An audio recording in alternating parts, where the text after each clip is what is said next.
Welcome to the deep dive. If you're here, you're probably looking for that shortcut, right? The one that helps you get, really deeply informed on a topic and fast. And today, we've got a really big one. We're diving into, well, the whole murky world of bad science. Yeah, and we're looking at everything. Our sources cover the full spectrum from the simple consumer scams all the way up to some really sophisticated data manipulation in corporate medicine. That's right. And our mission here isn't just to, debunk things.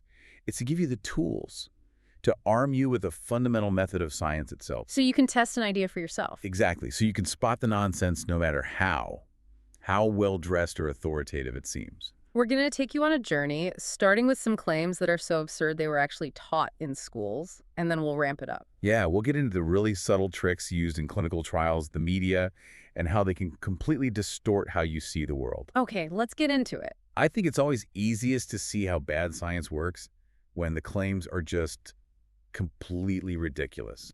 Right.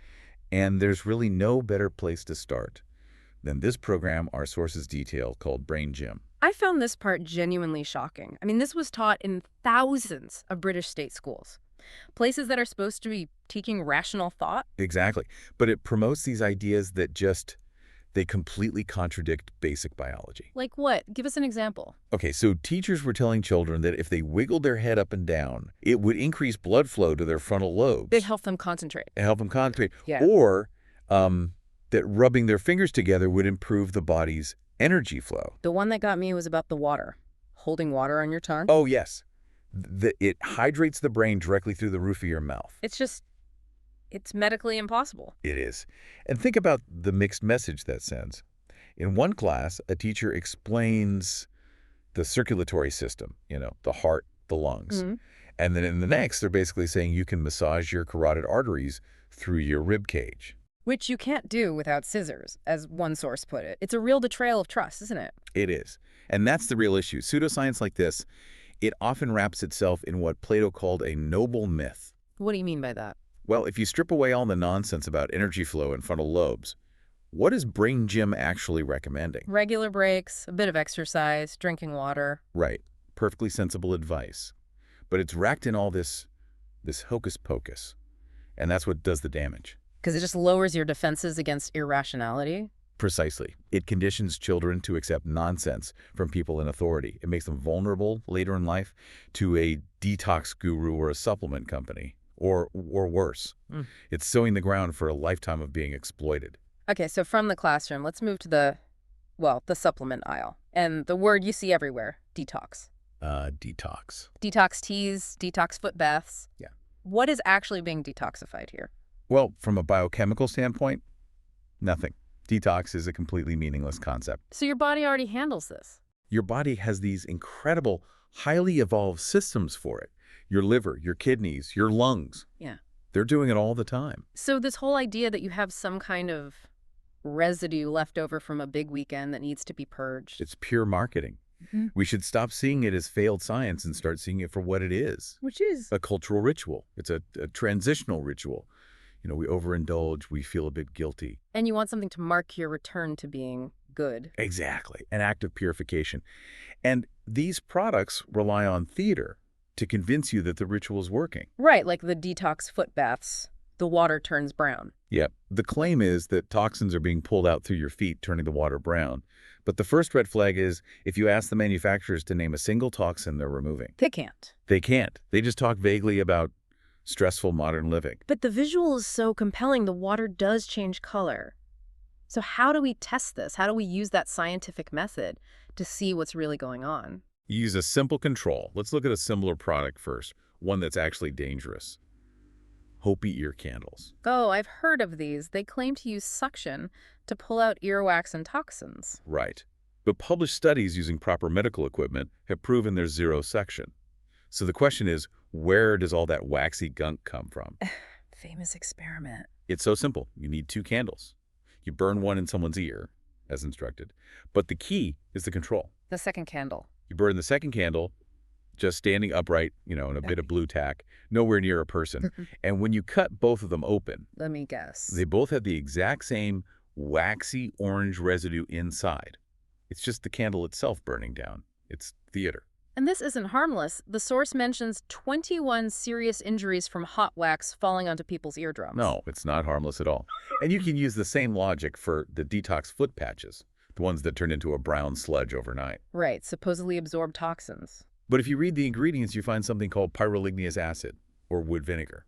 And that stuff is highly hygroscopic. Yeah. It aggressively absorbs moisture, like those little silica packets you get with electronics. So it's just absorbing sweat from your feet. Exactly. So the simple control is put a patch on something that isn't a foot. Like a teacup. Put it on a piece of porcelain, add a bit of moisture, and you get the same brown sludge. Porcelain doesn't have toxins. It proves it's just a chemical reaction. So if these things are so easy to debunk with a basic experiment, why do so many people, smart people, buy into them? I think it comes back to that idea of authority and the way they use scientific-sounding language. Jargon. Quacks and marketers know that people want a satisfying explanation, even if that explanation is actually, logically hollow. There's a fascinating experiment that proves this. Tell me about it. Researchers gave people different explanations for psychological phenomena. Some were good explanations, some were bad, circular ones. Okay. But then they added another layer. For some people, they sprinkled in some completely irrelevant neuroscience information. Like what? Just decorative phrases, things like frontal lobe brain circuitry that had no actual bearing on the logic of the explanation. And what happened? The non-experts. Oh. So everyone except the neuroscience students. Yeah. They rated the bad explanations as being much more satisfying when they had the fancy neuroscience jargon attached. Wow. So the jargon made a bad explanation feel like a good one. Precisely. It's not there for clarity. It's there to mystify. It's why cosmetics companies invent things like Regenium XY technology. Or Neutralium complex. Yes. It creates this feeling of authority. It says, this is complex science. Don't question it. Just trust us. It's a barrier to critical thought. Okay, so that leads us really nicely into the whole idea of clinical evidence and what makes a fair test. And this is where something like homeopathy is actually a perfect teaching tool. Because it's essentially just sugar pills. It's empty sugar pills. So it forces you to ask the really important questions. How do we know if a treatment actually works? And more importantly, how can we be fooled into thinking an ineffective one does? The first principle has to be a comparison, right? You need to test it against something. A placebo group, yes. And when homeopathy is put through large, well-designed trials, the answer is clear. It does no better than placebo. But you always hear homeopaths citing studies that show it does work. So when you come across one of those, how do you know if it's reliable? You have to look for methodological flaws. That's the key skill. A positive homeopathy trial is almost always a flawed one. And one of the most common flaws is what? Randomization. Randomization failure. It's so crucial. Randomization just means you randomly assign patients to either get a real treatment or the placebo. To make sure it's a fair fight. Exactly. If you don't randomize, you introduce bias. You rig the game. So how would that work in practice? Well, take a study on homeopathic arnica. One that showed a positive result didn't describe its randomization method properly.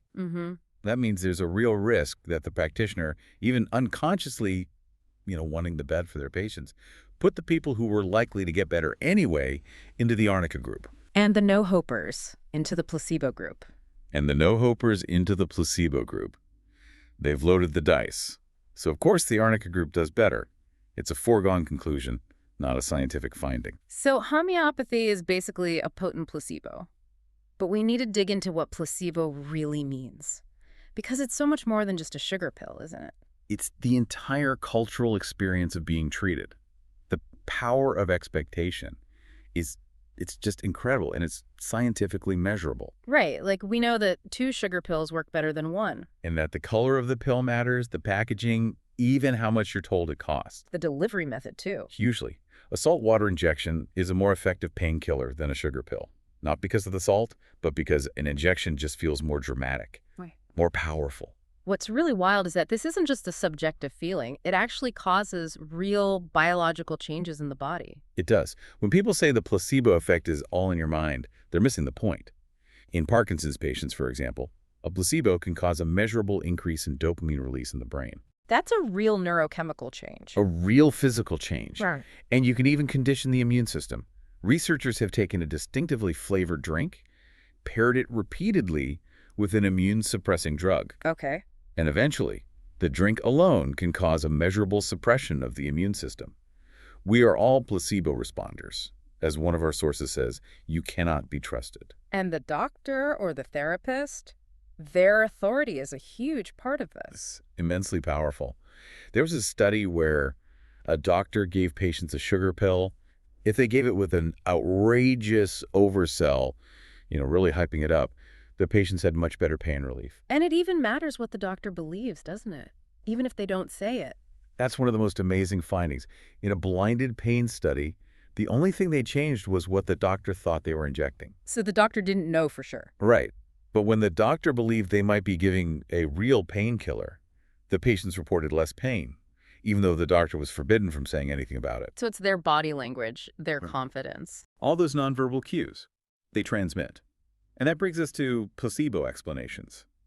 Just giving a patient a firm diagnosis, even a fake one, improves outcomes. 64% better versus 39% when the doctor admitted they were uncertain. And that's what alternative therapists are masters of. They provide these authoritative, sciencey sounding placebo explanations about imbalances or dampness. It's reassuring because it sounds like they know exactly what's wrong. Which puts modern medicine in a really tricky ethical spot, doesn't it? A very difficult spot. We have this core principle of telling the truth, of patient autonomy. We can't lie to a patient, even if lying and giving them a placebo with an outrageous oversell would actually help them more. But alternative therapists don't have that restriction. No, they're free to mystify and mislead. And it's beautifully illustrated by the story of Queselet. Right, the quackiutal shaman in training. He started out as a total skeptic. He learned the trick, how to hide a bit of bloody fluff in his mouth and then pretend to pull it out if the sick person is the cause of the illness. He knew it was a deception. He knew it was fake.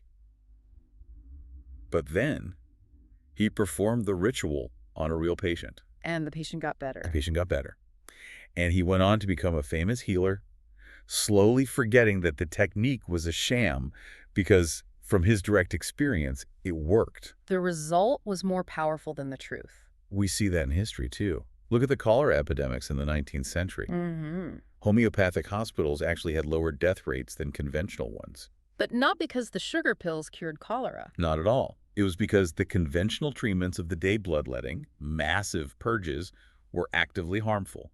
The homeopathic pills did nothing, which is better than doing harm. Okay, let's shift gears now into the world of nutrition and diet advice, Yes. a world that our sources call nutritionism. Right, which is described as a movement that's really rooted in New Age therapy, but it cloaks itself in the language of science to seem more legitimate. And this is where you see some really profound biological errors being promoted as fact. The prime example given is the celebrity nutritionist Gillian McKeith. Some of her claims show a fundamental misunderstanding of high school biology. Like the chlorophyll one. Yes, the claim that dark leafy greens are high in oxygen because of the chlorophyll, and eating them will oxygenate your blood. Which is not how it works. Not at all. I mean, first, chlorophyll makes oxygen in the presence of sunlight. The leaf isn't staring it. Second, you absorb oxygen through your lungs, not your stomach. You don't have gills in your digestive tract.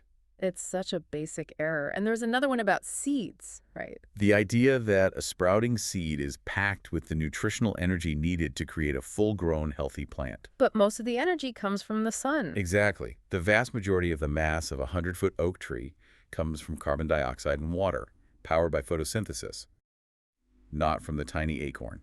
So there's a bigger critique here, isn't there? The whole nutritionist project, as the source calls it. Yes, and this is really important insight.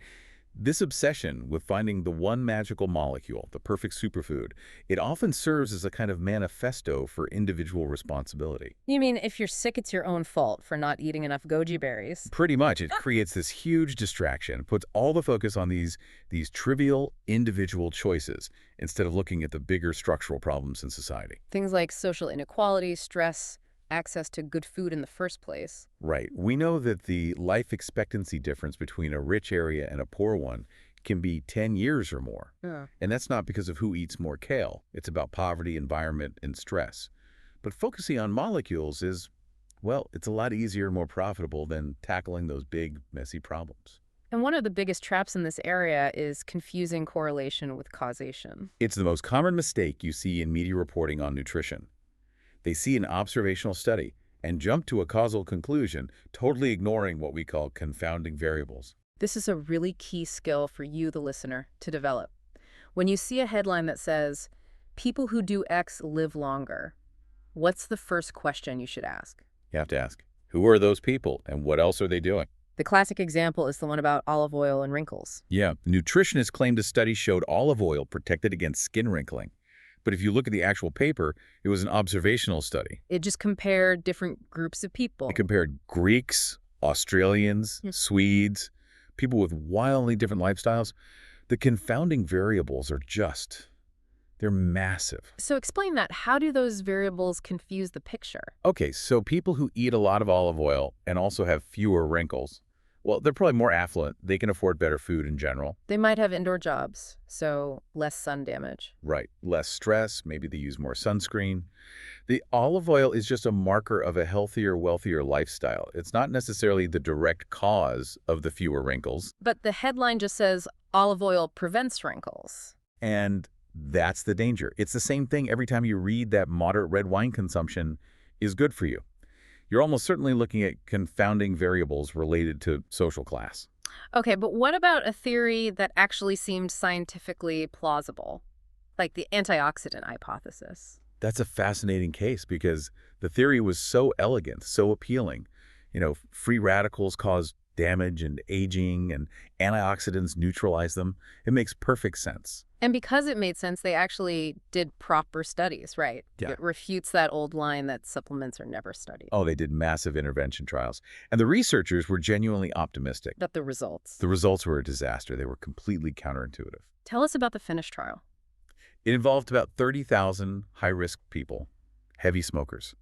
They were given beta-carotene supplements, which are supposed to be protective. Yeah. And the group getting the supplement had more lung cancers and more deaths overall than the placebo group. Wow. The complete opposite of what they expected. And there's another one, the carrot trial. That one was even worse. They had to stop it early because it was unethical to continue. The participants taking the antioxidant pills were 46% more likely to die from lung cancer 46%. and 17% more likely to die from any cause. The supplement, based on a plausible theory, was actively harming people. So this is where science has to be honest with itself. If the facts contradict the theory, You have to change the theory or throw it out completely. The observation that people with diseases have low antioxidant levels doesn't mean a supplement will help. The low levels might just be a symptom of the illness, not the cause. and you can bet the $50 billion supplement industry wasn't happy about these results. Not at all.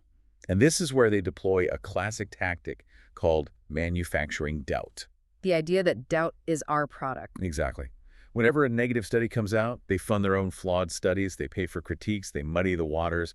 The goal isn't to win the scientific debate.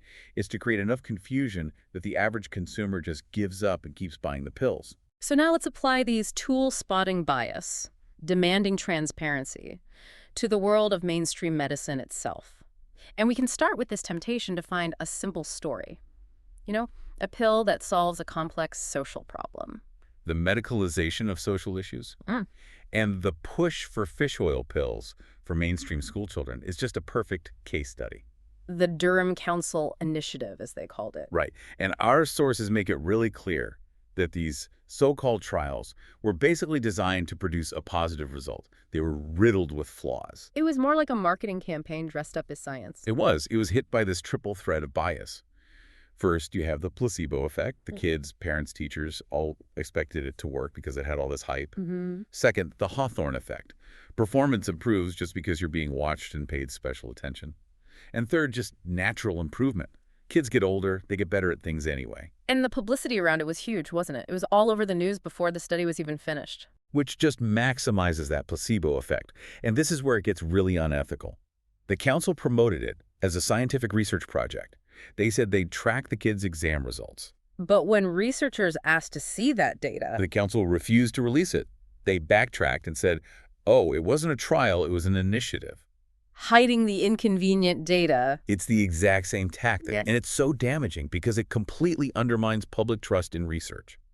How can you tell the difference between a real study and a marketing stunt? Now, we should be clear. Mainstream medicine is evidence-based, but it operates in a corporate world where profit is a huge driver. And that creates a conflict. The spending tells the story. Major drug companies spend about 31% of their sales on marketing and only 14% on actual research and development. So they've developed some very clever and often legal ways to make sure their trials look as good as possible. Yeah, these are sophisticated manipulations of trial design. Let's break a few down. First, who they choose to study. They study winners. Exactly. If your drug is for a disease that mostly affects older people with lots of other health problems, you don't test it on them. You test it on a group of younger, healthier people with just that one problem. So the drug looks safer and more effective than it will be in the real world. Precisely. Second, what they compare it against. The control group. Right. Instead of comparing their new, expensive drug against the best existing treatment, which is what a doctor actually needs to know, they'll compare it against a placebo. Which almost guarantees a positive result, even if the drug is only slightly better than nothing. And third, this is a bit more technical, but it's crucial, the use of surrogate outcomes. Okay, so break that down for us. What's a surrogate outcome? It's a stand-in, a substitute measure. Let's say your drug is meant to reduce heart attacks. Measuring that takes years and costs a fortune. So instead, You measure something easier, like cholesterol levels or blood pressure. You use that as a surrogate, a proxy. The problem is, lowering cholesterol doesn't always translate into fewer people dying from heart attacks. The link can be very weak. And then there's the stuff they do after the trial is over, the statistical games. This is data fishing.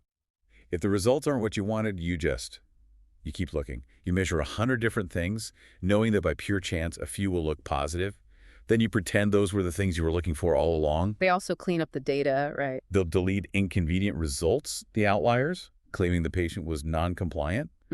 Or if a result is nearly significant, they'll just extend the trial, add a few more patients until it crosses the line. It's a way to guarantee a win. All of which leads to the single biggest structural problem in medicine, which is publication bias. The silent killer of evidence, yes. Explain what that is. It's simply the fact that positive, exciting results are much more likely to be written up by researchers and accepted by journals than negative or boring results. So the negative trials just disappear. They get stuck in a file drawer and never see the light of day. And we can actually see this graphically using something called a funnel plot. Imagine a funnel. The big, accurate studies should all cluster together at the top, around the true answer. Smaller, less accurate studies will be scattered around the bottom. But if there's publication bias, you see a chunk of that bottom part is missing. All the small, negative studies are gone. The funnel is asymmetrical. It tells you the published evidence is skewed to look more positive than it really is. And the real-world consequences of this hidden data can be absolutely lethal. The Vioxx scandal is the case in point. Vioxx was a painkiller for Merck, and the evidence that it increased the risk of heart attacks was hidden. How did they do that? Through clever trial design. They set it up so that they stopped counting heart attacks earlier than they stopped counting other side effects, like ulcers. It was a built-in manipulation. Then they published a paper proposing this bizarre naproxen hypothesis to explain away the risk. Saying that the other drug was protecting people rather than admitting theirs was harming them. Exactly. And that concealment had staggering consequences. And FDA analysts later estimated that Vioxx caused somewhere between 88,000 and 139,000 heart attacks in the 5 years it was on the market. So when we talk about flawed methods, we are literally talking about life and death. We are. But the solution to all this, to publication bias, is actually stunningly simple. What is it? A public, mandatory clinical trials register. Every single trial has to be registered in public before it begins.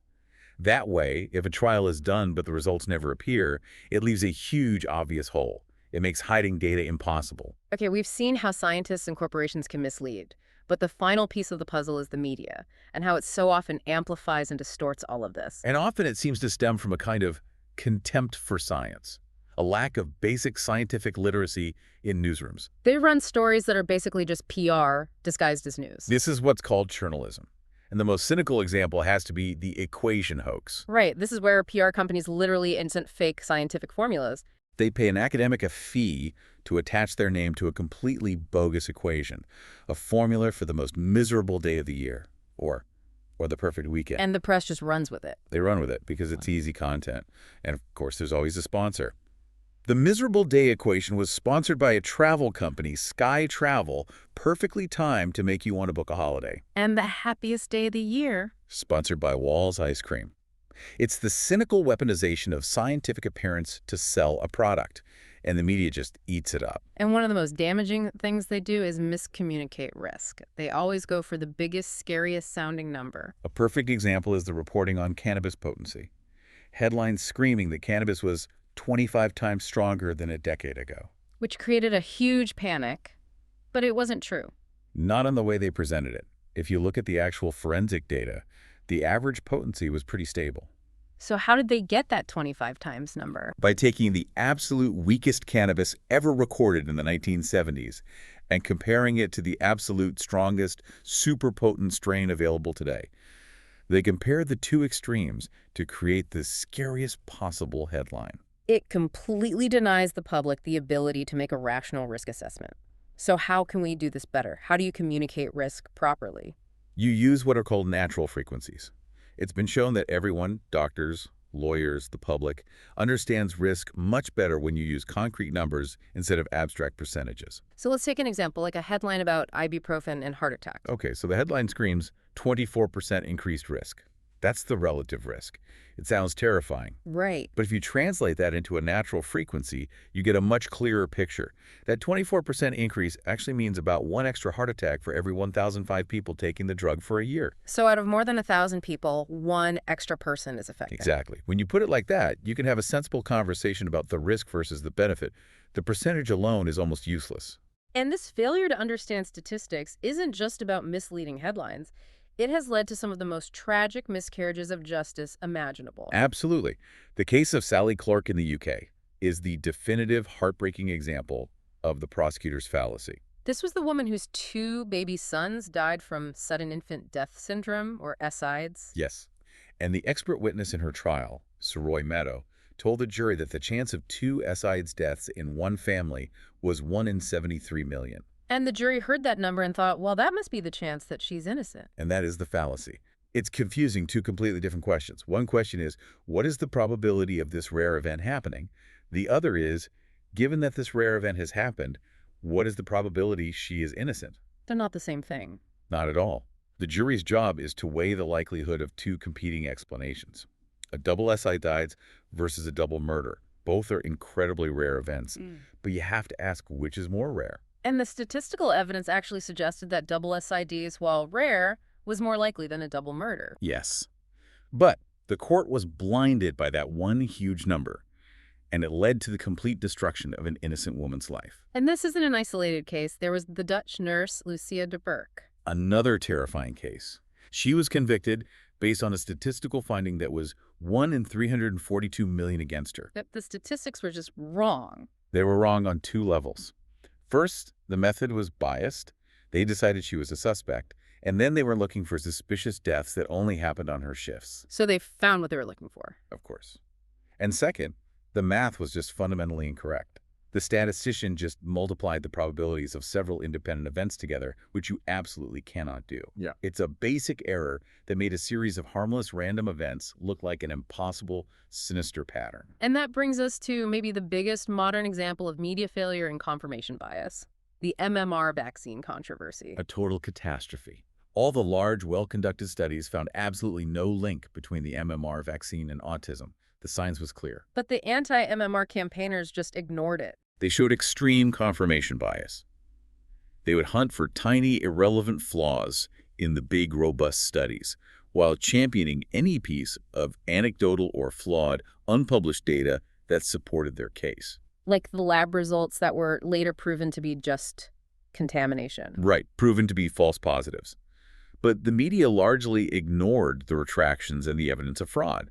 They just kept the controversy going. And they sidelined the specialist science reporters, didn't they? They did. You had generalist reporters, lifestyle writers, trying to explain complex immunology that focused on balance, on emotional stories from parents, and on total irrelevancies. Like whether the Prime Minister's son, Leo Blair, had the jab. It was unbelievable. A third of all news stories about MMR mentioned Leo Blair, as if his vaccination status was somehow a measure of scientific truth. And the result of all this was a massive drop in vaccination rates. Huge. In some parts of London, coverage fell to 60%, way below the level needed for herd immunity. And so the diseases came back. The diseases came back. Mums became an epidemic, a disease that can cause deafness, meningitis. Yeah. Serious complications that we had almost forgotten about. The media's obsession with a manufactured controversy had real dangerous consequences. You know, when we look back across everything we've talked about today, from Brain Gym to Vioxx, a really terrifying pattern emerges. The same core techniques are used over and over again. Exactly. Cherry-picking data, exploiting the placebo effect, manufacturing doubt, inflating risk figures. It's the same playbook. Used by everyone from the local quack to the multinational pharmaceutical company? The tactics are the same. And that really brings us to the biggest harm of all this bad science.